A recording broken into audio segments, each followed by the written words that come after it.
welcome to another episode of Metal, Meeples, and Beer. I am Rob himself, and in today's episode, I'm going to be doing another Robb review in which I've selected Otys from Pearl Games. I've been able to get this game to the table 2 or 3 times over the last week or so, and thought it'd be a great game to do a review for. But before I get to any of that, of course, I am having a beer. Today, I'll be drinking the ISA from Postmark Brewing in beautiful Vancouver, BC. While I'm drinking that, we'll be serenaded by Between the Buried and Me, hailing from Raleigh, North Carolina, super badass metal band. So while I get this game set up, sit back, relax, grab yourself a pint, join me at the table as we take a closer look at Otys from Pearl Games. Cheers!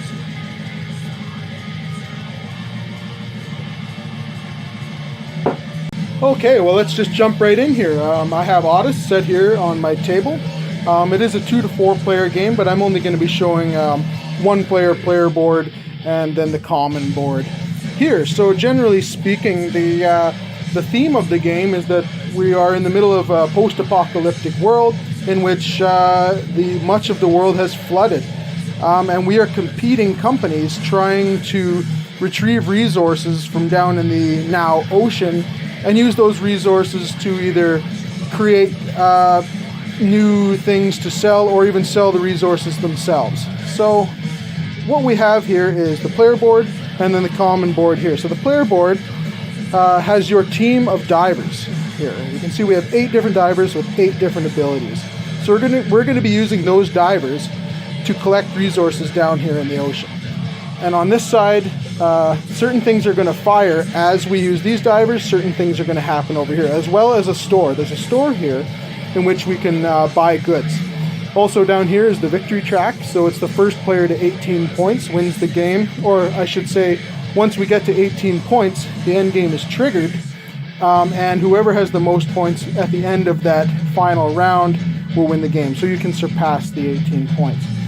Okay, so the basic actions of the game are to use your divers to collect resources down here in the water. You see we have 5 divers in the water at the moment and 3 up here who are resting. They're out of the water and they're resting, okay? So they're ready to go in when somebody else needs to come up. So what do? We use these divers to collect the different resources. We have green, black, blue, and white different resources. They are different types of resources, doesn't really matter, just the 4 different colors, okay? We also start with a battery right here and three credits. These credits are your money, and then we also have a battery, and I'll explain what the battery does shortly. So what are we trying to do? We're trying to get victory points. These cards up here, the colony cards, are different objectives that we can try to claim. And to do that, I would need a white resource and a blue resource, would get me 1 victory point and a credit, okay? And we have different ones here as well. For instance, this one would get you 5 victory points, a battery, and a credit, and you would have to collect 2 of any one resource and then 1 of any other resources, okay? And there's always 3 of them set up, and those are public for everyone to try to get. You are able to get more of those colony cards for yourself by using your different divers. So how do these divers work? So in order for us to use a diver, on my turn for my first action, for instance, let's say I wanted to use my black diver here. He would produce a black resource on the layer that he's on. So this whole game is all about what numbered layer they are on, okay? So if you do something on level 5, that's where the action is going to fire, on level 5. So for instance here, if I wanted to use this diver, I could put, oh no, you know what, let's do this. Let's say that this was here. Oh yeah, and these cubes are set up at random at the beginning, these 4. We have to take 1 of each resource and lay them out on levels 2 to 4 in any order we want. Same thing over here. These different tiles are all set out at random. So are these tiles and the 3 cards, okay? So there's a ton of random modular things going on in this game. So if I wanted to, say, get that one colony card here. Costs me a white and a blue resource. Knowing that I have a blue resource on level 3 and I have my white diver on level 3, I could put this across to make him fire. So what that's going to do, first thing it's going to do is check over here on level 3. These 5 numbers here correspond with your 5 levels here. So the first thing you do is move this token over here where it touches the diver that you're going to be using, and it fires these. So these things are the different corporations that are giving us bonuses for using certain levels, okay? So if I fired number 3, I would get the bonus at level 3, which is actually using that character's power twice, okay? So I would move that there, it would fire this, which means I'd be able to use his power twice, and his power is putting out a white token or a resource cube. So I'd be able to put out one there, and because it used this, I'd be able to put out a second one.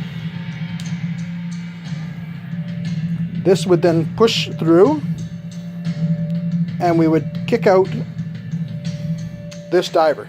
Once they are used once, they have to resurface, okay? So he'd be pulled out and put back up to the top, and then all these divers are going to slide down. So now they're starting to change positions. Once you've used a certain level as well, you pull out that number and you place it down at the bottom. You can't quite see here, but down here at the bottom, let me push this up a little bit, is where you would put this number 3. Okay, so now number 3 can't be used until you are able to get that 3 back onto the board. And to get that 3 back onto the board, you would have to fill these spaces up until it reaches your hacker. That's what this character is here. And you're also able to move that hacker down to make things easier for you to replenish your numbers. And you do that by firing this character here. As you can see, if you fire this character, you can use their ability to pay a credit to either move your hacker, which is on the bottom here, over one space, or your engineer, which is this guy up here, down one space. And I'll tell you what he does shortly. But generally speaking, you're going to keep piling up your action markers down here, these numbers, all along here until it touches your hacker, then you refresh everything, okay?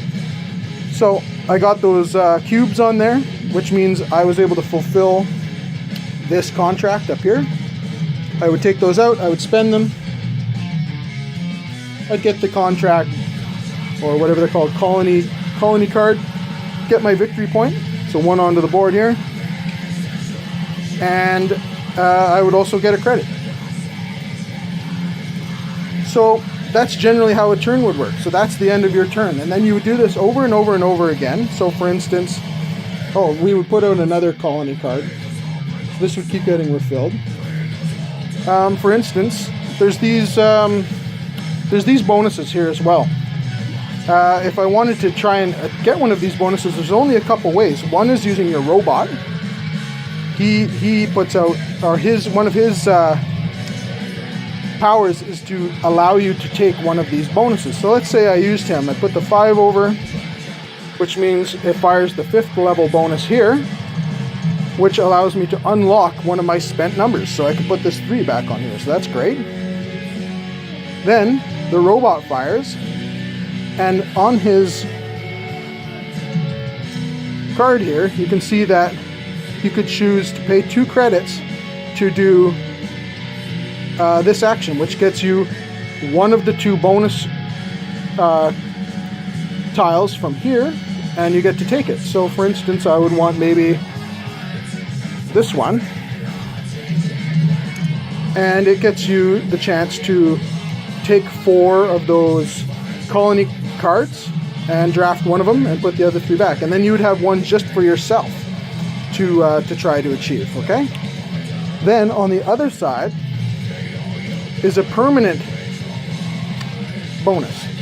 This one's a victory point. So on that level now, every time you fire the number 5 level, you're going to get a victory point for doing so. But I've spent the number 5, the 5 would come out, My robot would go to the top, and these guys would all slide down. And you keep doing that over and over and over again, trying to get resources, trying to get victory points, and trying to fulfill these colony cards to get these victory points, to get to 18 to win the game. You can also spend money to do certain things. For instance, you could spend money to buy cubes over here, or you can sell cubes here to get money or victory points. One thing that happens here is every time you fire a number 5 level diver, this group of tiles changes. So the top or the bottom one goes to the top and everybody else slides down. So this is always moving. Everything is always moving. Your divers are moving. You're not sure what numbers you have all the time. This is always changing. These are always changing. These seed out from a little bag. So once one of those has been taken, you would fill that hole there with a new bonus, which happens to be the exact same one that we took.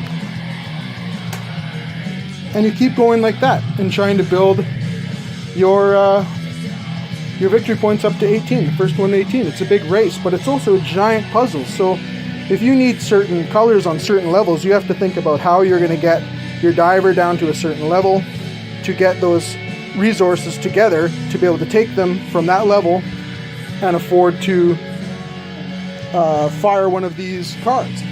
Like for instance, this one, we would need 4, one of each color, right? So we'd have to get one of each color down onto one of these levels. And for yeah, it's pretty difficult. You really have to think about where a diver's going to move. After you use one, he goes to the top, others are going to slide down, and you really have to work out this puzzle. Another thing you can do, if there's you've spent a number that you want to use again, you do have an X, like a wild. So you could fire this again using this X. So if I really wanted to do the level 5 again, I could put it over here. I could fire this guy, which would get me this bonus, which is another battery. And then he would fire, putting out a green cube on this level. He would go to the top. This would come down. The X would come out and come down there. So the batteries are another thing. So the batteries are used to manipulate your divers. So they can be used to manipulate your divers to stay in their spot. If you fired a level that you want a diver to stay in, you could spend a battery and you could keep him there at the end of firing that action. You could also spend batteries to move a diver you select up or down as many spots as your engineer level. So currently our engineer is at level 1, but as you move him down to level 2, 3, and 4, you're going to be able to manipulate divers up and down up to 1, 2, 3, or 4 spaces depending on where he is. So if I had this here and I spent a battery, I could for instance move my black diver here up 4 spaces,